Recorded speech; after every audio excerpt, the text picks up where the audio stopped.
Hello guys, Noida sector 15 నుంచి Noida sector 1 Canara bank వెళ్తున్నాను. అది ఫస్ట్ టైం రిక్షాలో. కొత్తగా ఉంది ఇది ఈ జర్నీ. ఏందో అంటే తెలియని ప్లేస్కి వస్తే ఇబ్బంది పడాలంటారు. మరి నేనైతే చాలా ఇబ్బంది పడుతున్నాను లాంగ్వేజ్ రాక.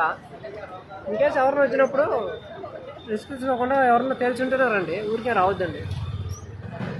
ఓకేనా? ఇక్కడ నుంచి రిక్షాలో వెళ్తున్నాను నా ట్రైనింగ్ అకాడమీ దగ్గరికి. చుట్టూ చూస్తే పెద్ద పెద్ద బిల్డింగ్లు ఉన్నాయి. పాపం ఇతను అడిగితే రిక్షా తొక్కేదానికి ఎంత ఇలా అడిగితే జస్ట్ 30 రూపీసే అన్నాడు. మంచాలు కానీ ఢిల్లీలో కూడా మంచాలు ఉన్నారు బాబు. నేనైతే మేబీ ఎక్కువ అడుగుతారేమో, 150 అడుగుతారేమో అనుకున్నాను. బట్ ఇక్కడైతే మ్యాక్సిమం ప్రైస్ 30 రూపీస్ అడిగారు. ఓకే, పర్లే, బెస్ట్. చూడడానికి ఢిల్లీ అంతా అనుకున్నా కానీ నేను ఉండే ప్లేస్ ఏమో బెస్ట్.